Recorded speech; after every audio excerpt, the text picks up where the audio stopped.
Hey, I'm Gav from Gav Takes Photos, and today I am typically late as always, and the colours of the sunrise behind the camera have just faded. They were amazing on the way here though, like this whole sky was lit up pinks and oranges. It was just absolutely beautiful, and I missed all of it, but that's fine because we're not actually here for the sunrise today. We're here to talk about this, the Olympus EM1 Mark III, and my experiences with using this as my primary camera for over a year now. So let's get into it. So it's been over a year since I've been using this little big camera, and what a year it's been. This has been away with me to places like Lithuania, it's been to the Peak District, it's been out in rain and cold, it's been in the hot sun, it's essentially been everywhere. It's been my go-to do everything camera, and for the most part it hasn't actually skipped a beat. It's been really reliable. I mean, even in the heavy rain in Lithuania where it was cold, it didn't give up, it just kept working, and I quite like that reliability when it comes to this little camera, because I mean, what more could you ask for other than a camera that's just going to keep working as long as you're willing to work? And that is what this little camera has done so far. So let's get into some of the pros and cons of using this camera and my initial thoughts of when I first switched over. When I was first looking at switching over to this camera, I went to a camera shop in London and asked if I could actually have a look at the EM1X in the cabinet they had there, because I wanted to get my hands on the EM1X to see if I wanted the EM1 Mark III or the EM1X, because I was used to full frame cameras and I figured maybe the bigger body of the EM1X would be more suited, but yeah, it didn't work out. They didn't get the camera out the cabinet for me because they said moving from Sony full frame to Micro Four Thirds is a mistake and one that I regret, and they're not going to support it. So thanks Park Cameras in London for that. What that essentially meant was, if I wanted to get my hands on one, I'd have to rent one using the old Olympus renting system. But the day I decided I'll take the plunge, I'll rent one and just see how it is, they actually shut the service down on the same day. It's typical with my luck to always be just a fraction too late for something, so I figured, okay, I'm just going to have to take the plunge, sell the Sony gear and buy this if I want to try it out. So that's what I did. One of the things I thought I'd miss when switching from the Sony to this when doing my research was the dynamic range. Now, I'm not going to sit here and lie to you and say that this has the same dynamic range as a Sony a7R II that I was using before, because it doesn't. It just doesn't. It's not possible. It's just how the way things are. But having said that, this isn't actually as bad as I thought it was going to be. This has more dynamic range than the camera I'm currently recording this on, which is a full frame camera. So just to put that into perspective, that's a Canon RP. Micro Four Thirds camera here has got more dynamic range than that, but you know, different cameras come with different specs, and quite frankly the dynamic range on this has been fine. There's been a couple times I needed to use like a grad filter in a landscape, but apart from that it's been usable. Like, there's only certain situations where it's absolutely extreme, so we're talking like the sky is a light like it is behind me, and the shadows are quite a bit darker like they are behind me, and in those situations it's really been pushed to the max, but it's always come out with pleasing results. And the grain on this isn't super, well, isn't as bad as Canon's one. If you push the shadows on this RP, it becomes a magenta speckled mess, and it is just horrid, absolutely horrid. Whereas on this it at least looks a little bit more like film grain, I'm going to say. Having used film when I was younger, it does remind me of that, but yeah, it's not bad. I'm forever carrying this around with me, and I never actually use the damn thing, but it's here, just out of shot usually, and it's such a pain. Something so small, and I don't have a place to put it on the bag, and it's just always in the way. Just a little behind the scenes. I actually came here to record another bit about the camera, but now I've seen there's a heron in a tree, So I'm going to adapt an EF lens to this, the longest one I've got, and we're going to see if I can get a picture of this heron in the tree. The EF lens I have isn't the greatest quality, so it might not be as good as the Olympus or OM system glass quality, but if I could at least get the photo of the heron in the tree, I think that'd be pretty sweet. So let's get to it. Here we have it, the Tamron 28-300. This is not a good lens, but it gets me damn close.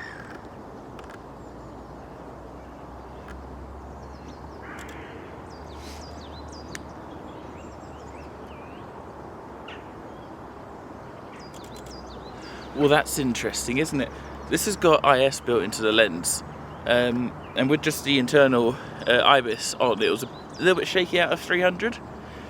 But I turned the one on the lens on, and it seemed to work with the one in the body, like Sync IS is supposed to, but isn't supposed to because not a Olympus brand lens. But hey, if it's making it better, I'm just going to go with it.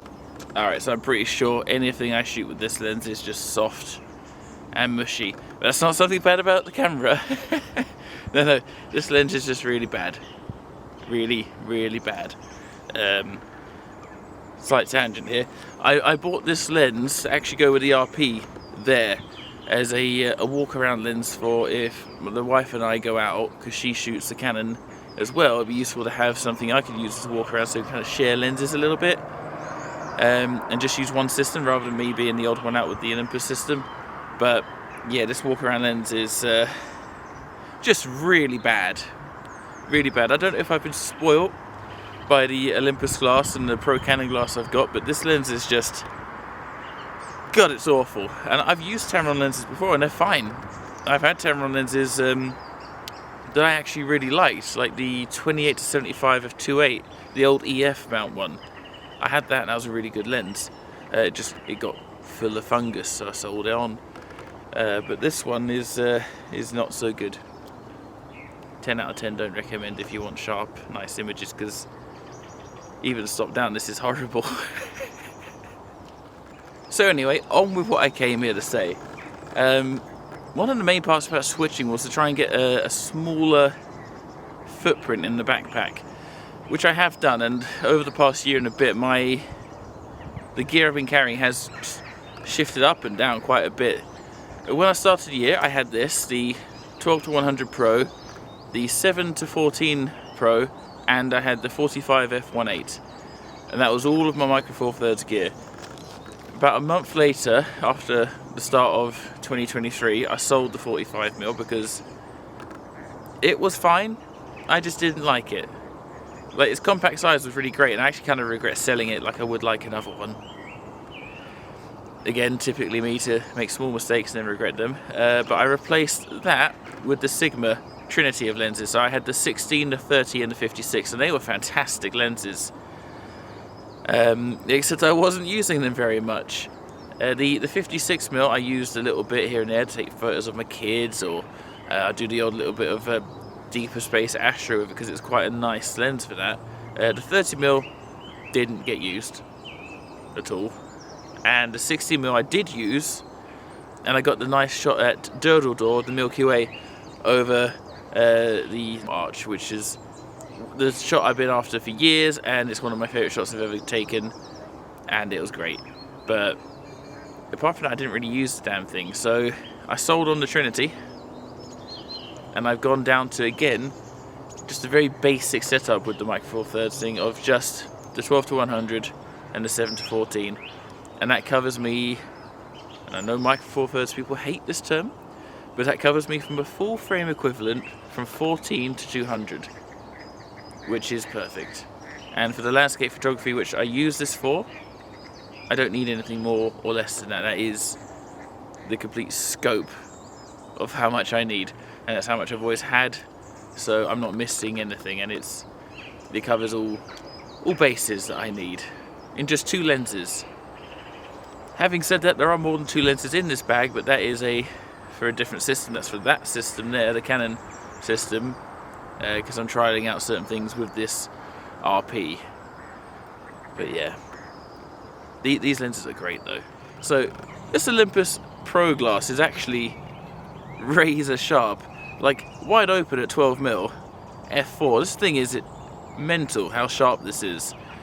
For most of the lenses I've been used to using in the past, you have to stop them down to become the sharpest, but at 12mm f4, that is the sharpest this little lens gets, and it is damn sharp. So, but yeah, when it comes to landscapes, having this camera has actually been really good for, again, shaving the weight off my gear. I only typically bring the tripod now if I'm doing a piece to camera like this, so I have to have somewhere to put the vlog camera. But if I'm just going out with just me and the camera, I don't take the tripod anymore. I just don't need it. It's not necessary, because the stabilization in this camera is nuts. I've got a 4-second handheld exposure of the stars, and it's come out sharp, and that was with the 45 f1.8. actually, that was over Ryan's belt.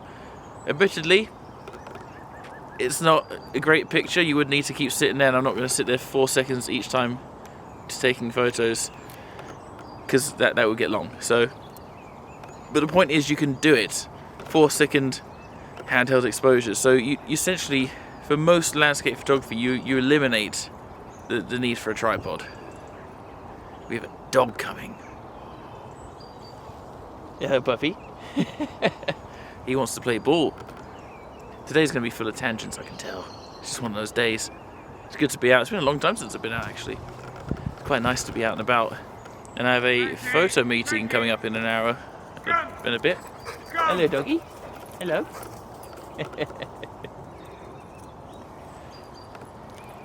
They're fun.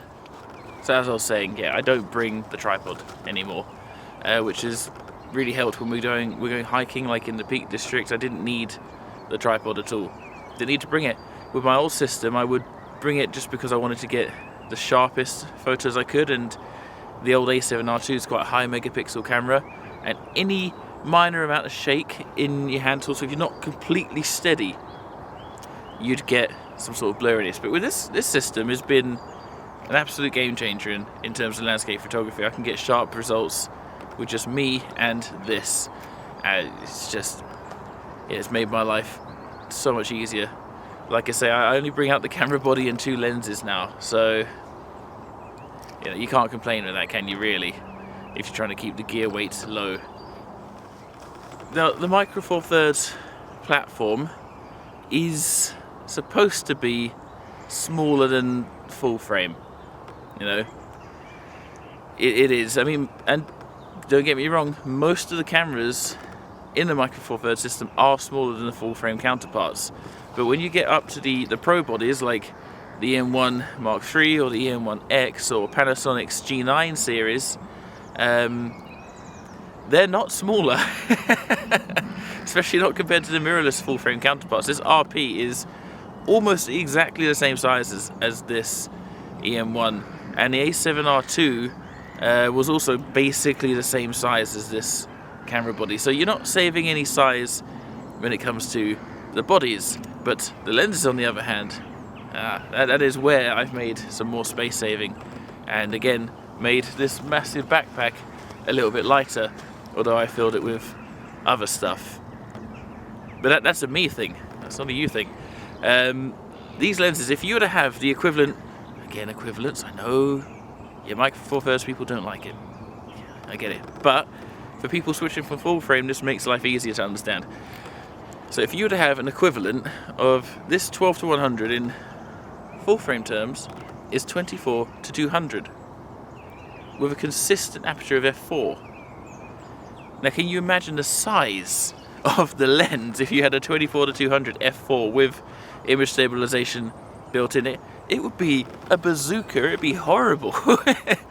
You'd need a separate person to carry the lens for you around. It would be nuts. It's not great.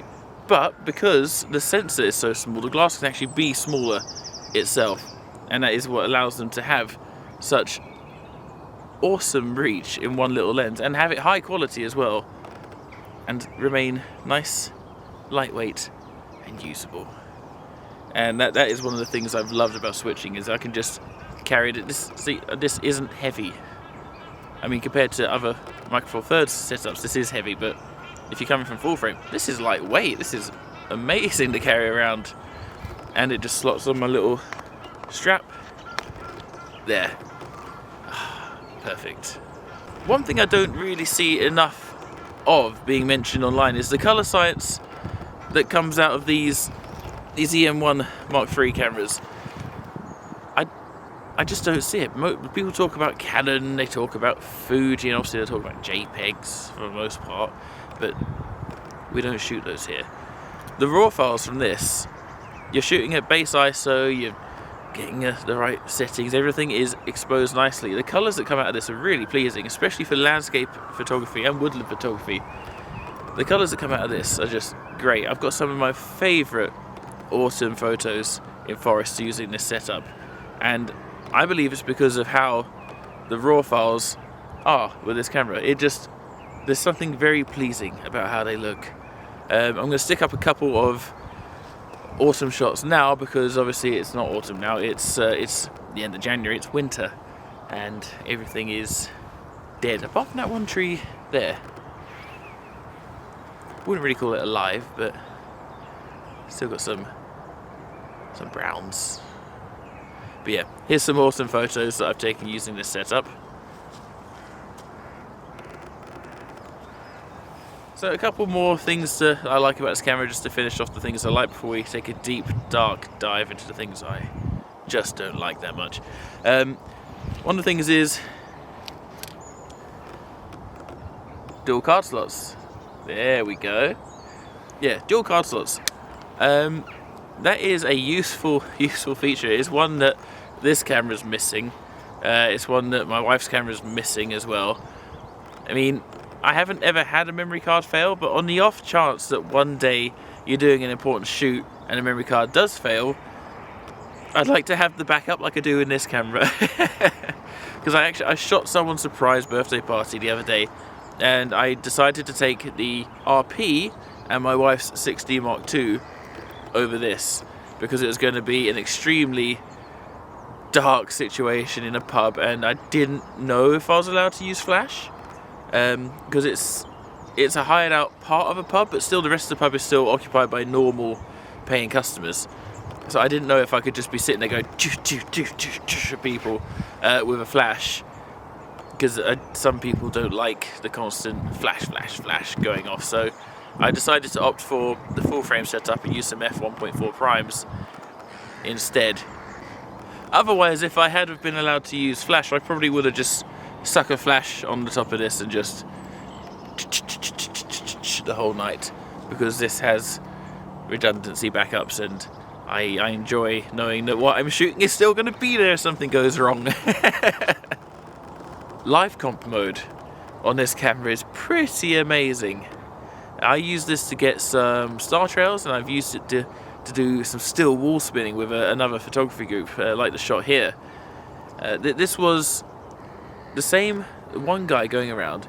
He did still wall spinning in 2 places, and then did some LED light painting all in 1 frame, and due to live comp, this got it all perfectly exposed. Nothing was blown out overexposed like it would be with a normal long exposure, because obviously with normal long exposure it's going to keep gaining light. This doesn't do that. It just constantly adds frame to frame to frame to frame to frame. It only actually adds into the light frames, so it manages to get a longer exposure without overexposing and blowing everything out of proportion, and that's been absolutely fantastic to use. I love that feature. It's one of the main reasons I switched to this system was after watching some videos on that feature on YouTube. Ooh, I wanted to give that a go because it looks fun, and it has been. And I might make another video on it because I've got some still wall at home that I bought, so that might be something coming soon.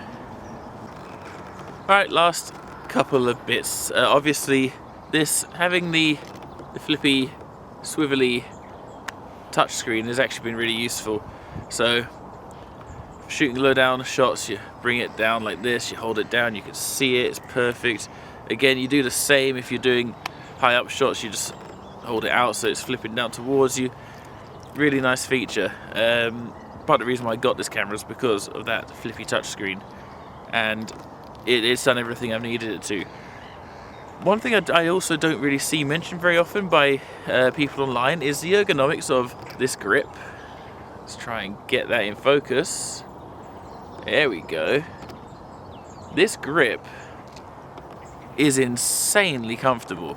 Like, it just, admittedly, I've had to add this elbow bracket here, which gives enough room for my little pinky finger, but that is insanely comfortable, and all the buttons fall in the right place. So you've got your shutter button, your clicky dial, you've got your clicky dial up here, ISO button is there, it's all within reach. The only thing which isn't within reach is the on-off switch, which is on the other side of the body. Now, I don't actually know where they would put it on this side of the body where there's actually space, because there isn't space at all, and everything I've got up here has all been mapped to other things. Like, obviously the record button records because that's what it does, but the button next to it I've mapped so I can punch in if I'm doing manual focusing, and it makes focusing a little bit easier from using some of the old legacy glass and vintage stuff I've got laying around at the house, like the old 422 58mm Helios lens that I've got, and a couple other old lenses here and there. But yeah, but that is the only thing, the only bit of ergonomics that I don't like on this camera, I believe, is actually where the on-off switch is. I'm used to having it on my Sony where it's here, but obviously looking at this camera there just isn't space here at all. So it's not that negative of a thing, but the grip itself is super comfortable. Like that is prime grip. So I've been over most of the things I like about the system. Let's go over a few of the things that I don't so much like.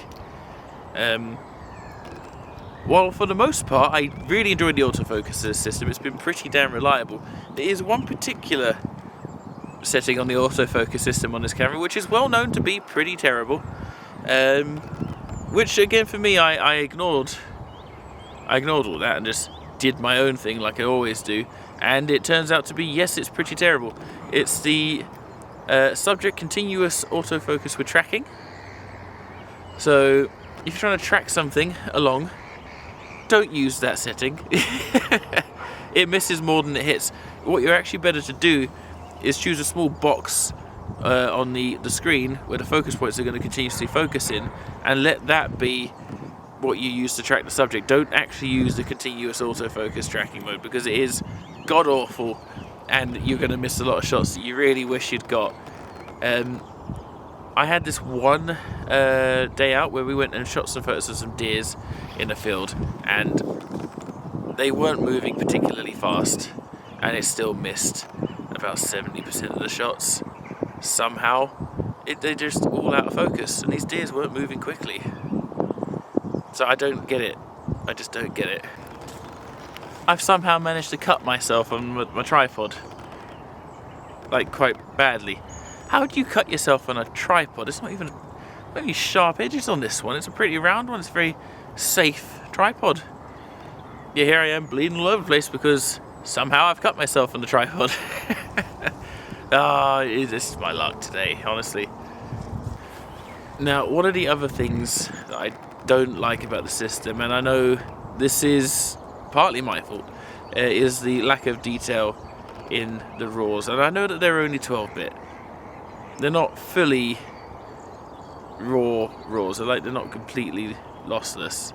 But there's definitely a lack of detail. And I know it's a 20 megapixel camera, and I'm coming from a 42 megapixel camera, and blah blah blah blah blah. Like, there's gonna be a little bit of a drop in detail. I get that. But even in the 50 megapixel high res modes on this camera, they're not true 50 megapixel high res. Like, I'd say they're roughly about 30 megapixel, which is more than 20. Let's be real here. That is more than the 20 that it doesn't have natively. But it's not as high detail as I would like. But again, that's not what this camera was designed for. This is a fast shooting, sort of basically a wildlife and outdoor lens. It's not supposed to be for high detail landscapes, which is what I use it for. So I'm using it wrong, essentially. It's the wrong choice for me. I like the camera, which is why I continue to use it. So yeah, that's a minor complaint. Like I say, that's not really anything wrong with the camera. It's not designed for what I use it for, but it's just a little gripe that I have. I mean, even the camera I'm shooting this on, 26 megapixels, meh, all right. I'd like over 30 natively, but fitting 30 megapixels on a Micro Four Thirds sensor seems a bit of a push. Because it's already small enough as it is. So imagine those tiny little pixels just squeezed onto this. I don't know that the image quality would actually be any better, genuinely. I'm actually struggling to think about things I don't like about this camera. I have thought about this video as well, and I was struggling to think of things I didn't like apart from those two initially there in the first place. I mean, that's a good sign. If I'm struggling to think about things that I don't like, maybe the got one. The EVF in this isn't that good. Hey, I'm pulling at straws here. The EVF in this isn't great. It's an LCD panel. It's not an OLED panel, so it doesn't have the punchy colours and the blacks and the whites, and it doesn't have the contrast of the other EVFs that other companies are using. Admittedly, I am pulling at straws here. I haven't noticed it being that bad, except for in really precise times. Like, for the most part, it's fine, but yeah, it is worse than others. Not that you'll ever notice. Over the initial first week, when you first look at it, you're like, whoa, that's washed out. And then you stop noticing after the first week, because it still works fine. Oh, yes, there we are. So there are an absolute plethora of lenses for the Micro Four Thirds system. There are tons of lenses, some third-party manufacturers, but mostly obviously from Panasonic and Olympus, now OM system. However, most of these lenses are terrible. They're smaller, given that, but they are worse.